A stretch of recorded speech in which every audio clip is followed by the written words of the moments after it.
Hello students, हम कर रहे थे Jayaprakash Narayan ji and last session में हमने इनके कॉन्सेप्ट के सर्वोदय का कॉन्सेप्ट किया, डेमोक्रेटिक सोशलिज्म का कॉन्सेप्ट किया एंड आज हम इस सेशन में इनको कंक्लूड करेंगे एंड इनकी सबसे इम्पोर्टेंट कंट्रीब्यूशन करेंगे जिसके लिए इनको जाना जाता है, जिसको हम टोटल रेवोल्यूशन कहते हैं। क्योंकि जयप्रकाश नारायण जी हैं, इन्होंने ही क्या किया था, आफ्टर इंडिपेंडेंस हमारी ही कंट्री में हमारी ही सरकार के अगेंस्ट जो भी उस टाइम इवल्स थी उनके अगेंस्ट इन्होंने टोटल रेवोल्यूशन का नारा दिया था, सप्त क्रांति का नारा दिया था। तो टोटल रेवोल्यूशन क्या है, आज हम इसको डिस्कस करेंगे। तो टोटल रेवोल्यूशन है, पहले हम इसका डिक्लेरेशन करते हैं कि इसको कब डिक्लेयर किया गया था। जब 1970s का दौर होता है, इस टाइम में बहुत सी प्रॉब्लम्स क्रिएट हो जाती हैं, इंटरनल एंड एक्सटर्नल दोनों जगह से। इंटरनली भी हमारी कंट्री में बहुत ज्यादा डिस्टर्बेंस होती है, अनएम्प्लॉयमेंट बहुत ज्यादा हाई होती है, प्राइसेस हैं बहुत ज्यादा राइज कर जाते हैं। एंड इसी टाइम पीरियड में 1965 में भी इंडिया चाइना वॉर हुआ था, फिर 71 में हुई थी। तो इस टाइम पीरियड में जो सिचुएशन है आउट ऑफ कंट्रोल थी एंड इस टाइम इंदिरा गांधी का रजीम था जिसमें डिक्टेटरशिप है बहुत ज्यादा इंक्रीज हो जाती है।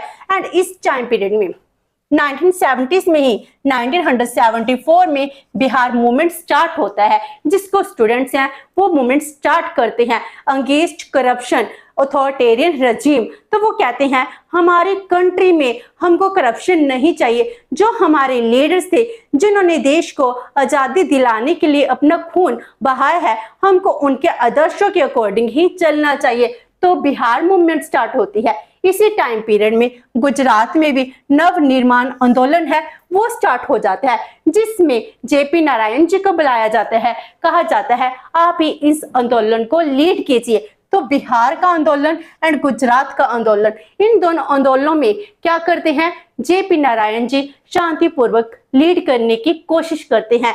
तो 8 अप्रैल 1974 को साइलेंट प्रोसेशन होता है एट पटना, लेकिन सरकार क्या करती है, जो मूवमेंट होती है इसको बर्दाश्त नहीं कर पाती सरकार और लाठी चार्ज कर देती है। हमारे ही देश की सरकार ब्रिटिशर वाला काम कर रही है, इसको कोई भी सहन नहीं कर पाएगा क्योंकि हमको अभी अभी तो इंडिपेंडेंस मिली है और उसके बाद ऐसा काम हो रहा है जैसे हम अपने देश में गुलाम हो। तो वो गुलामी हमको नहीं चाहिए, लाठी चार्ज हो जाता है। तो इसके बाद ऑन 5 जून 1974 को जयप्रकाश नारायण जी हैं वो टोटल रेवोल्यूशन है वो डिक्लेयर कर देते हैं। वो पूरे 1 लाख लोगों को बुलाते हैं और 1 लाख लोग हैं उनको संबोधन कर रहे होते हैं। उस टाइम जेपी नारायण जी हैं वो डिक्लेयर करते हैं टोटल रेवोल्यूशन। वो कहते हैं this is a revolution after 27 years of freedom. कहते 27 साल हो गए हमको इंडिपेंडेंस मिले। People of this country are racked by hunger, rising prices, corruption. अभी हमारे पास क्या है, 27 सालों में भी देश के लोगों के लिए जो प्रॉब्लम्स थी वो खत्म नहीं हुई। हम अभी भूखे सो रहे हैं, प्राइसेस इंक्रीज हो रही हैं, एसेंशियल प्रोडक्ट्स हैं जे भी पेट भर नहीं मिल रही हैं, जिनको मिल रही हैं वो भी क्या है बहुत ज्यादा राइज हाई प्राइसेस पे कर रहे हैं एंड करप्शन बहुत ज्यादा इंक्रीज हो चुकी है। कहते इसीलिए हमने इंडिपेंडेंस मांगी थी, इससे बेटर तो ब्रिटिशर ही थे। तो उन्होंने क्या 27 इयर्स की फ्रीडम के बाद भी हमको कुछ नहीं मिला है, oppressed by every kind of injust. तो हमको सारी जगह क्या मिल रहा है, इनजस्टिस ही मिल रहा है। जहां भी देखो इनजस्ट हो रहा है, सोशल बेस पर इनजस्ट है, इकोनॉमिक बेस पर इनजस्ट है, पॉलिटिकल ग्राउंड पर इनजस्ट है। हमने इनजस्ट को कभी बर्दाश्त नहीं करना है। हम पूरी तरह से ऑप्रेस्ड हैं by every kind of injustice. It is a total revolution. अब हमको टोटल रेवोल्यूशन लेकर आनी है। जैसे हमने ब्रिटिशर से आजादी ली थी वैसे ही हमको टोटल रेवोल्यूशन लाकर अपनी प्रॉब्लम से आजादी चाहिए। We want nothing less. हमको क्या चाहिए, जो हमको चाहिए वो हमको टोटल रेवोल्यूशन लेकर आनी है, प्रॉपर इंडिपेंडेंस चाहिए, इससे कम कुछ भी नहीं चाहिए। इसीलिए तो जब 1977 में जेपी नारायण जी के द्वारा बनाई हुई जनता पार्टी इलेक्शन में जीत जाती है तो उसको सेकंड इंडिपेंडेंस डे भी मनाया जाता है। तो ये था मीनिंग ऑफ टोटल रेवोल्यूशन, जिसमें इन्होंने डिक्लेरेशन किया था ऑन 5 जून 1974 को कि हमने टोटल रेवोल्यूशन स्टार्ट करनी है। तो उनका टोटल रेवोल्यूशन का मीनिंग क्या था? तो वो कहते हैं total revolution refers to mass upsurge against the rampant corruption and authoritarian regime under the name of democracy. हम कह रहे हैं कि डेमोक्रेसी प्रिवेल करी है। कहते कौन सी डेमोक्रेसी? ये तो सिर्फ नाम की है।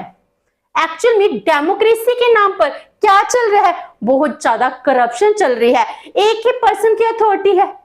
हमारी कंट्री में पार्लियामेंट्री फॉर्म ऑफ गवर्नमेंट है, लेकिन अथॉरिटेरियन रिजीम है, वो प्रिवेल कर रहा है। हमको इन सब से क्या चाहिए? आजादी चाहिए। और जो पावर्स है सभी लोगों के हाथ में होनी चाहिए, चाहे लेजिस्लेटिव पावर है, एडमिनिस्ट्रेटिव पावर है, वो सभी की सभी पावर्स आम लोगों के पास होंगी, तब जाकर हमको आजादी मिलेगी। तो इन्होंने नारा दिया था टोटल रेवोल्यूशन का। और इनके टोटल रेवोल्यूशन में क्या कुछ इंक्लूड है? It is comprised of 7 elements. इनको 7 तरह की क्रांति के लिए इन्होंने बुलाया था।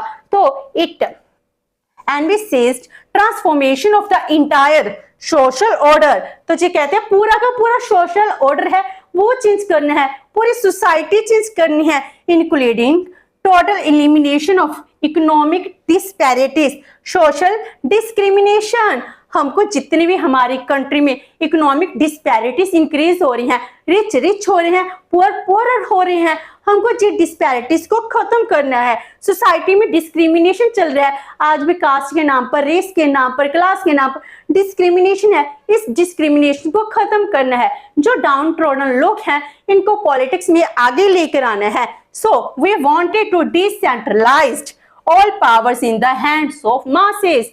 तो जो लोग हैं, लोगों के हाथ में सभी की सभी पावर डिसेंट्रलाइज होनी चाहिए। पावर एक के हाथ में नहीं होनी चाहिए जिससे अथॉरिटेरियन रजीम बन जाए। पावर सब लोगों के हाथ में होनी चाहिए जिससे डिसेंट्रलाइजेशन इंक्रीज हो। तो जैसे डिसीजन है, डिसीजन कहां से आनी चाहिए? From the below. आम लोग जो डिसीजन मानेंगे, जो डिसीजन लेंगे, वो अथॉरिटी भी वही डिसीजन के अकॉर्डिंग ही काम करनी चाहिए। तो इसमें क्या कुछ इंक्लूड है? टोटल रेवोल्यूशन है वो 7 एलिमेंट्स हैं। इसको कम से ज्यादा भी पार्ट्स में डिवाइड किया जा सकता है अगर हम 2 और 3 पार्ट्स को मिक्स कर लेते हैं।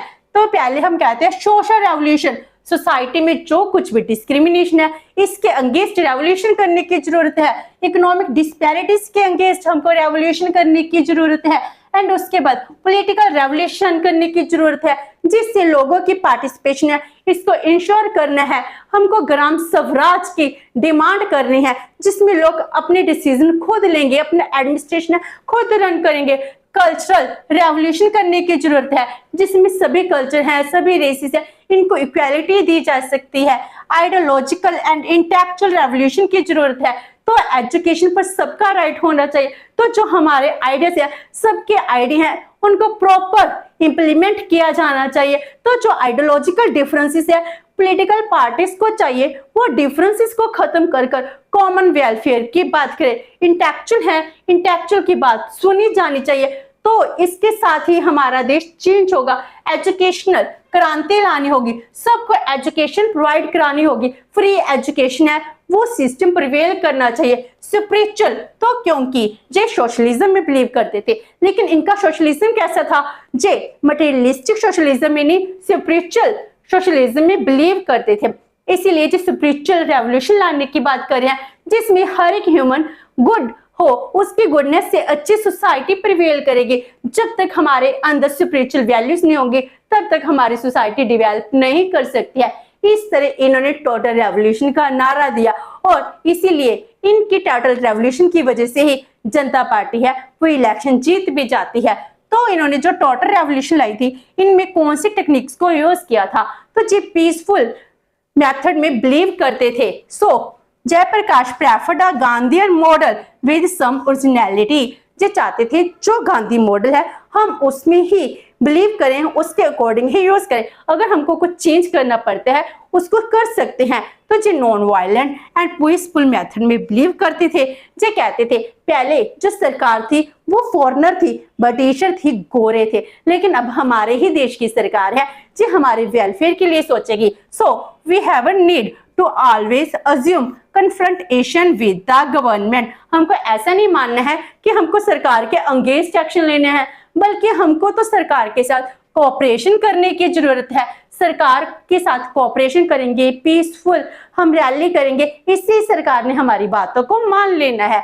अगर where government is not committed, अगर सरकार हमारी बातें नहीं मानती है, ऐसा काम नहीं करती है, उसके बाद ही people can take direct action through civil disobedience, peaceful resistance, satyagraha, non cooperation etcetera. इनके जो अदर मेथड्स हैं वो मेथड्स हम बाद में यूज करेंगे।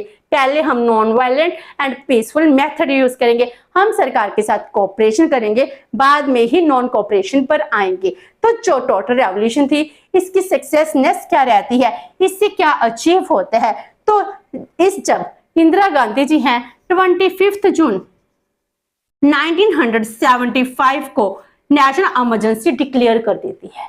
इसके साथ ही क्या होता है, बहुत से लीडर्स हैं इनको जेल में भेजा जाता है। जयप्रकाश नारायण जी हैं, इनको भी जेल भेज दिया जाता है। तो जो फाइनली रिलीज होते हैं इन नवंबर 75 में, तो इसमें जो अपनी इंपॉर्टेंट राइटिंग है प्रिजनर डायरी वो भी लिखते हैं।